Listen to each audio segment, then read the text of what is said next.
Hello, I'm Jess Laste. I'm a youth librarian at the Daniel Boone branch of St. Louis County Library. Today we are going to learn how to make tiny books. They're super cute and they're pretty easy. They're just a few quick steps, so we're going to learn how to do it together. Let's jump right in. Depending on the supplies you have at home, there are two different versions of tiny books we'll be making today.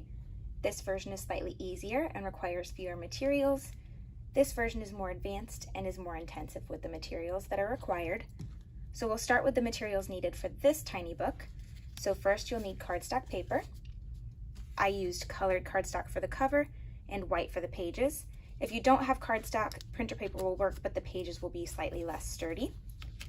You'll also need a ruler and scissors to cut your paper to size, a stapler to attach the pages together, glue to attach them to your cover, and finally, a pen or marker to decorate your cover. For a more advanced version, you're going to need, once again, cardstock, a ruler and scissors to cut to size.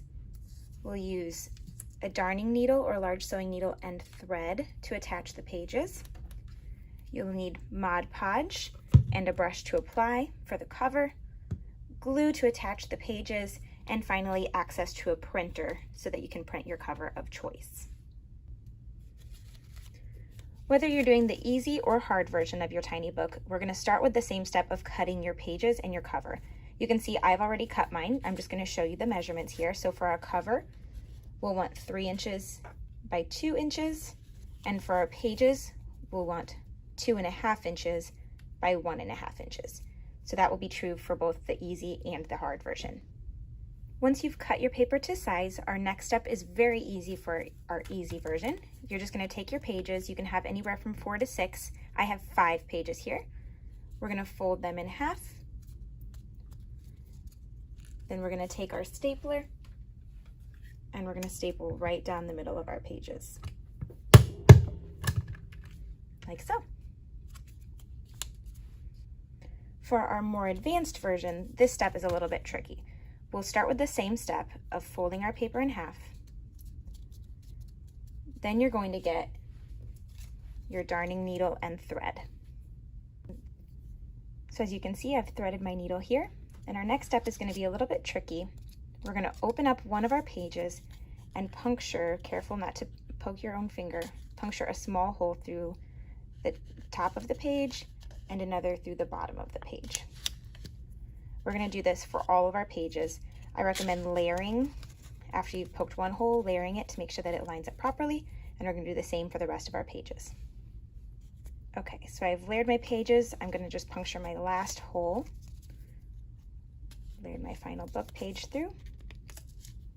And good. Now we have a hole to thread through the entire set of pages. I'm going to turn it over so that the pages turn away from me. And now I'm just going to thread my needle through all of the pages, and I'm going to leave some thread hanging out the back. Then I'm going to loop my thread through at the top portion of the pages, and I'm going to pull it taut. So you should have a single thread where they fold inward, and then you can see the end hanging on the back. Now I'm just going to continue to loop through and repeat that until I have a strong hold.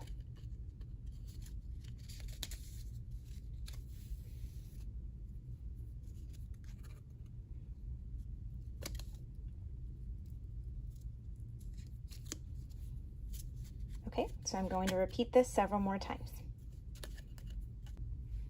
Okay, so now you can see I've done several rounds through the front and the back of the book.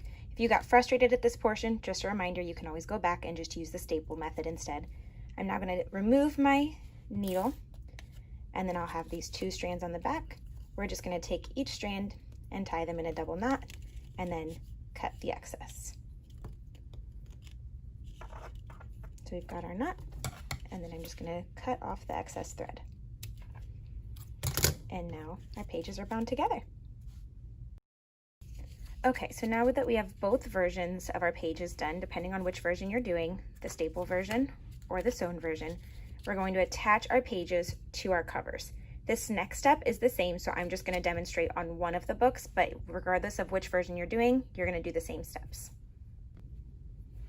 So I'm gonna take my pages and I'm gonna fold my cover to make a flat edge, and I'm just gonna press it down.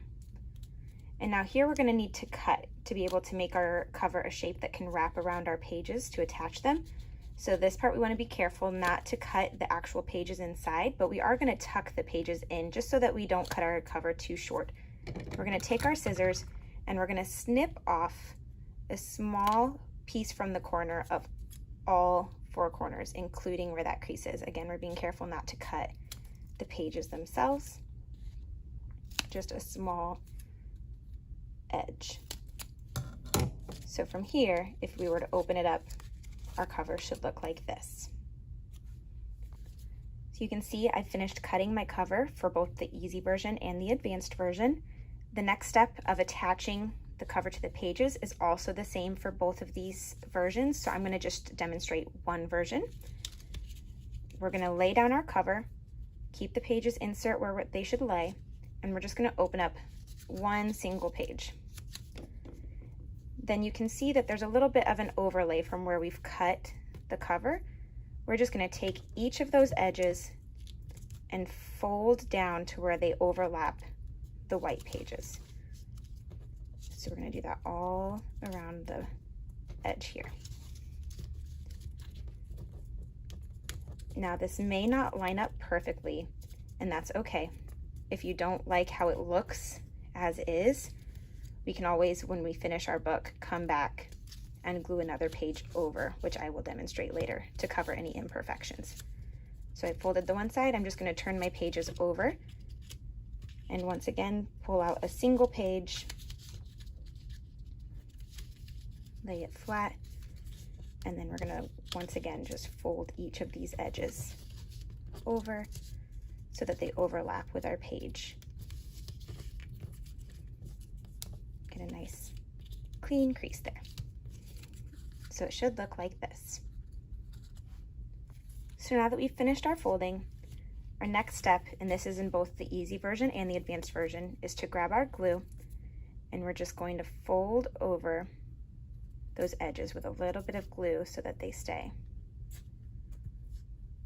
So we'll put it on all 3 sides on one side. Again, we just have a single page down here.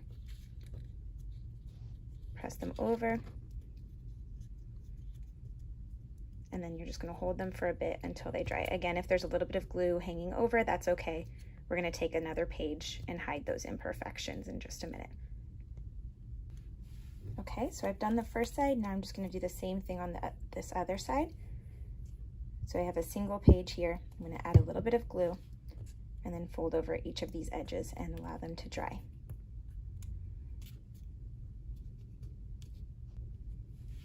Okay, now just to clean it up a little bit, I like to add glue to this first full side and just take one more page and press it down. This step is optional, but I find that it makes it look a little bit cleaner when you get your finished product. So I'm going to do that to the front. It also helps to hold down. You can see those edges coming up slightly. It helps to hold them down a little bit more securely once you add this second page. So just press that down. And then we're just going to allow this to dry. So now our easy version is done. All that's left to do is to grab your supplies and decorate the cover. All right, if you are making the first version of our tiny book, you are done. These are the finished products, and you've completed your tiny book. If you're making the more advanced version, we're just going to do one more step to talk about how to attach your cover to your tiny book. Okay, so all that's left for us to do is to attach our cover to the finished book that we have here. So to do that, we're going to measure along our long side. You can see mine is about 1.5 inches wide. So I've already printed off images of a front and back cover that I'm going to use to attach to my cover. So we're just going to cut those out. Okay, so now I have printed and cut my front cover and back cover, and I've sized them to make sure that the long side of my image matches the long side of my book. So next we're just going to glue it on. So it looks good. As you can see, I've finished gluing on my cover. You could stop at this point, but I'm going to do one final step just to make this more solid and secure. I'm going to take my Mod Podge, and we're just going to dip our brush lightly into the Mod Podge, and we're just going to cover the entire surface of our book. So you'll see a little bit of the residue for now, but once that dries, that's going to slowly disappear. But you do want to try to make sure that your brush strokes are nice and even and smooth. So we're just going to cover the whole front cover here, and then I'm going to turn it over and I'm going to do the same thing to the back. Now that our Mod Podge has dried, you can see how the second version of our tiny book has turned out, the front cover and the back. I did take some Mod Podge and go along the binding as well. That just gives it a little bit more of a solid feel to it. And now all that's left is, if you so choose, you can fill your pages. All right, so here are our finished products for today. We have our slightly easier version and our more advanced version. I think they turned out great. I hope that yours turned out great too, and I hope you have fun filling the pages. Thanks for joining today.